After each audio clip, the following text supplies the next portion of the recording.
नमस्कार, मैं डॉक्टर श्रद्धा तिवारी, सह आचार्य राजनीति विज्ञान, राजकीय मीरा कन्या महाविद्यालय उदयपुर। स्टूडेंट, आज हम महात्मा गांधी पे चर्चा करेंगे। सबसे पहले महात्मा गांधी का परिचय। महात्मा गांधी आधुनिक युग के राजनीतिक विचारकों में अद्वितीय स्थान रखते हैं। वे आधुनिक युग के ऐसे संत विचारक थे जिन्होंने किसी भी ग्रंथ के रूप में अपने दर्शन को प्रतिपादित नहीं किया,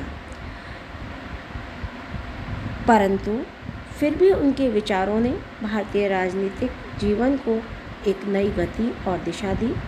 उन्होंने राजनीति में धर्म का प्रवेश करके राजनीति का आध्यात्मिकीकरण किया। उनका जीवन परिचय।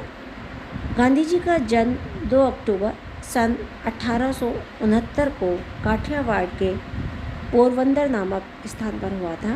इनका पूरा नाम मोहनदास करमचंद गांधी था। इनके पिता का नाम श्री करमचंद गांधी और माता का नाम पुतलीबाई था।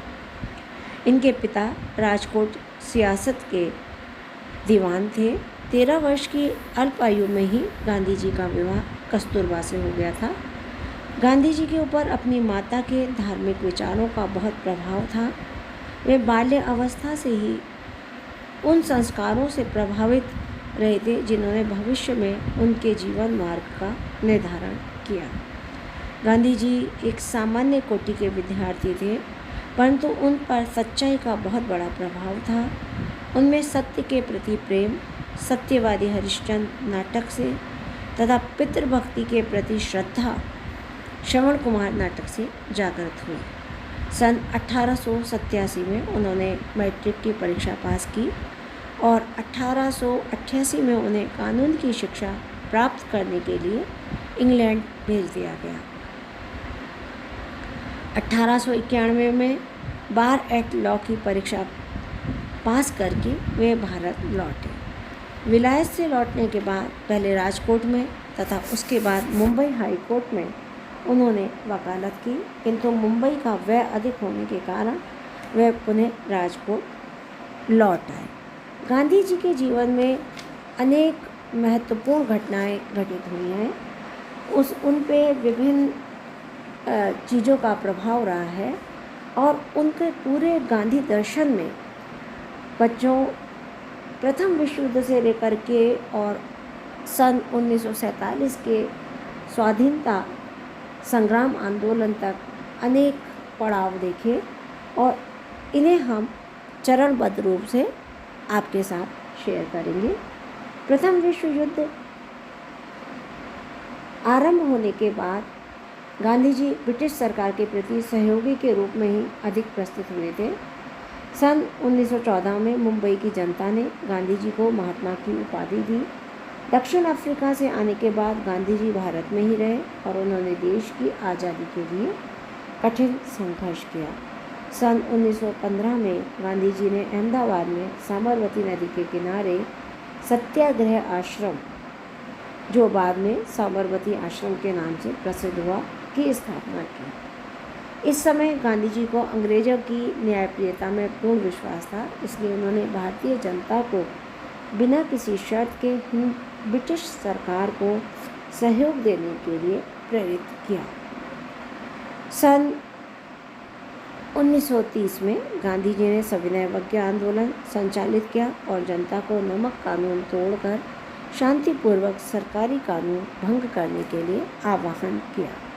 द्वितीय विश्व युद्ध प्रारंभ होने के बाद गांधी जी ने भारत का युद्ध में भाग न लेने का पक्ष ग्रहण किया। सन 1942 में गांधी जी ने भारत छोड़ो आंदोलन चलाया और करो या मरो, डू और डाई का नारा दिया।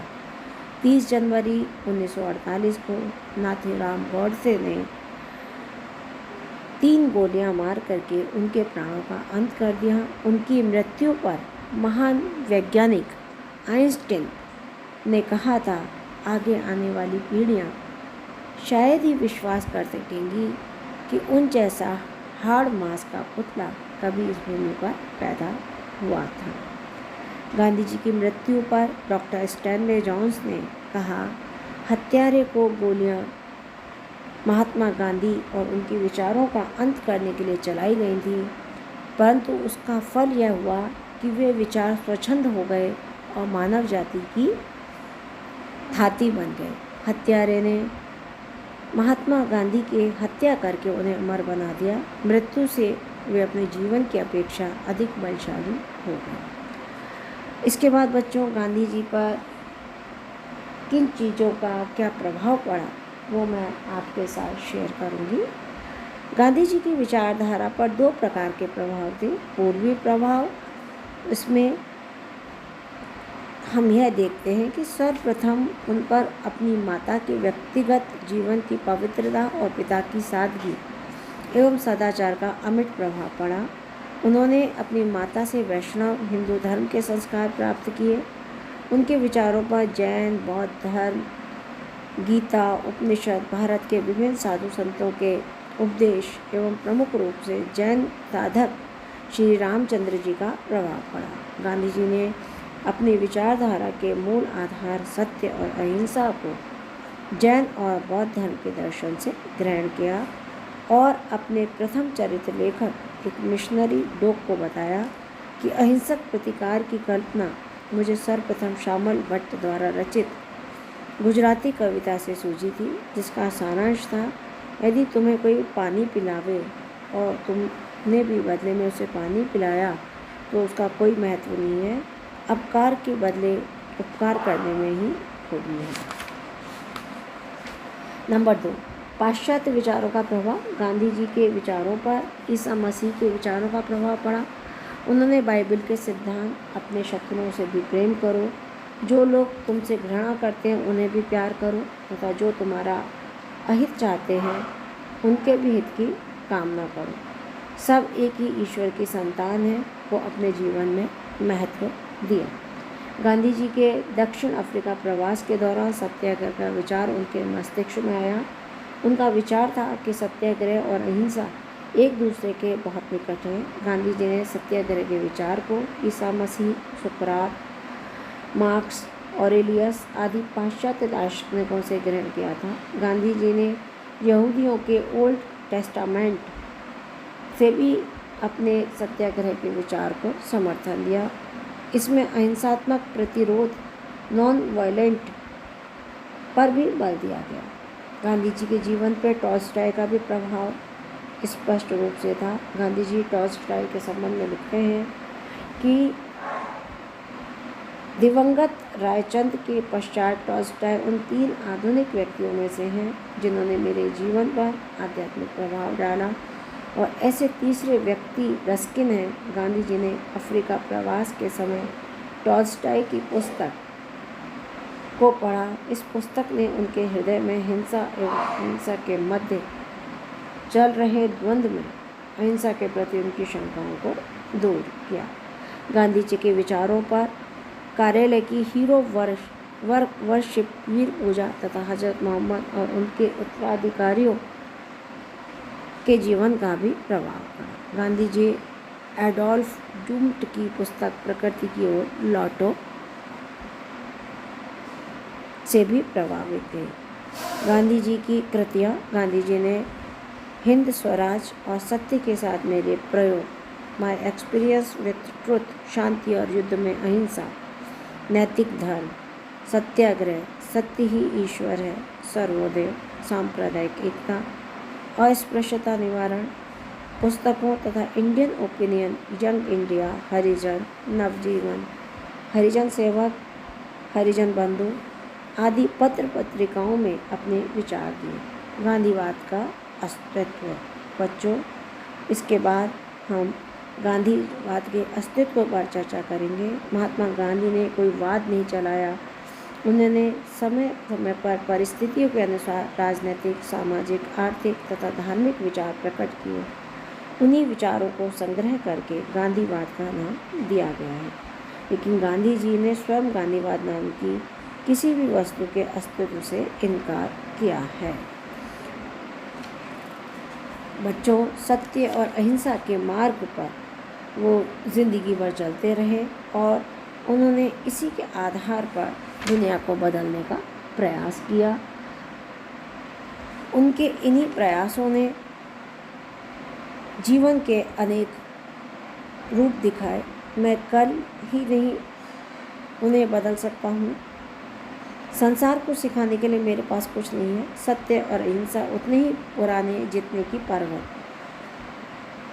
मैंने तो केवल इन दोनों को यथासंभव विस्तृत क्षेत्र में प्रयोग करने का प्रयत्न किया है। आप इसे गांधीवाद नहीं कहेंगे, इसमें कोई वाद नहीं है, परंतु अनेक विचारकों, दार्शनिकों, राजनीतिज्ञों ने उनके विचारों को गांधीवाद का नाम दिया।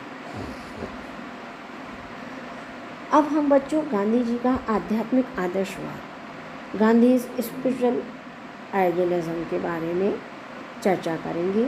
गांधी जी एक आध्यात्मिक व्यक्ति थे। उनके आध्यात्मिक आदर्शवाद में कुछ विचार निम्न प्रकार से आते हैं, जिसमें सर्वप्रथम ईश्वर की अवधारणा। गांधी जी के जीवन और चिंतन में ईश्वर के प्रति अटूट विश्वास था, पर वस्तुतः उनके लिए ईश्वर और सत्य अथवा सत्य और ईश्वर में कोई भेद नहीं था। उनका विचार था कि सत्य ही ईश्वर है, सत्य का निषेध ईश्वर का निषेध है। उनका कहना था कि ईश्वर दया और करुणा का सागर है, वह अपनी सत्ता मनवाने के इच्छुक नहीं है। उसकी शक्तियों के कारण हम स्वयं नतमस्तक होकर उसकी इच्छा का पालन करते हैं। ईश्वर शुभ अशुभ, जड़ चेतन सभी में निवास करता है। वही संपूर्ण चेतन अचेतन जगत को चलाने वाला है। ईश्वर को हम तर्क और बुद्धि से नहीं पा सकते, उसकी अनुभूति तो श्रद्धा के बल पर ही हो सकती है। ईश्वर महान लोकतंत्रवादी है, क्योंकि वह हमें बुराई और अच्छाई के बीच अपना चुनाव खुद कर लेने की छूट देता है। हमें अपना अस्तित्व बनाए रखने के लिए सदैव सत्मार्ग पर चलना चाहिए। दूसरा पॉइंट है सत्य, ट्रुथ। गांधी जी के अनुसार सत्य सत्य शब्द से निकला है। इसका अर्थ है अस्तित्व या होना। उनके मतानुसार सत्य ही परमात्मा है और परमात्मा ही सत्य है। इसका कारण यह है कि सत्य वही है जिसकी सत्ता होती है, जो सदा टिका रहता है। ब्रह्म या परमात्मा की सत्ता तीनों कालों में बनी रहती है, अतः वह सत्य है। गांधी जी के लिए सत्य ईश्वर है, और जो व्यक्ति दूसरों को आघात पहुंचाता है वह सत्य का उल्लंघन करता है। हिंसा असत्य है, क्योंकि वह जीवन की एकता और पवित्रता के विरुद्ध है। इसलिए जीवन में अहिंसा का पालन करना सत्य के उपासक का सबसे बड़ा कर्तव्य है। वे कहते थे सत्य दो प्रकार के होते हैं, सापेक्ष सत्य, पूर्ण सत्य।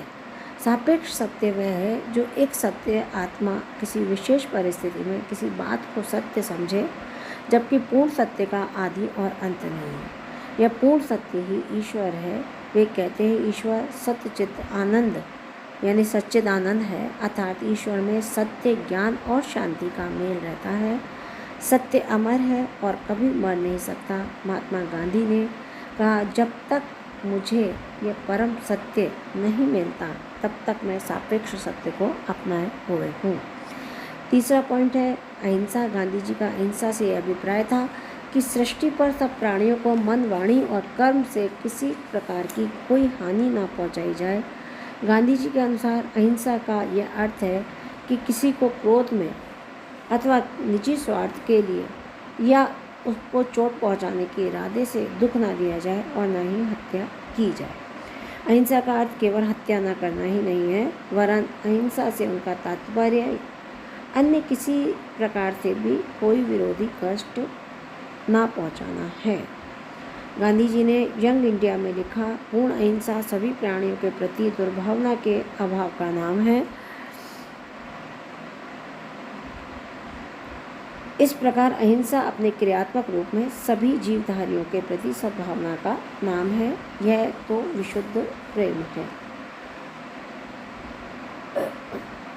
तो बच्चों, ये जो उनके बताए हुए आधार थे जिन्होंने संपूर्ण भारत को हिला दिया, महात्मा गांधी ने यंग इंडिया में लिखा है कि मैं स्वप्नदर्शी पुरुष अथवा कल्पना विहारी व्यक्ति नहीं हूँ, मैं व्यवहारिक आदर्शवादी हूँ, प्रैक्टिकल आइडियलिस्ट। अहिंसा का धर्म केवल ऋषियों और संतों के लिए नहीं है, यह सामान्य व्यक्ति के लिए भी है। महात्मा गांधी का दृढ़ विश्वास था कि मनुष्य और समाज की स्थिति में सुधार रक्तपूर्ण क्रांति के आधार पर नहीं वरन अहिंसात्मक पद्धति के आधार पर ही संभव है।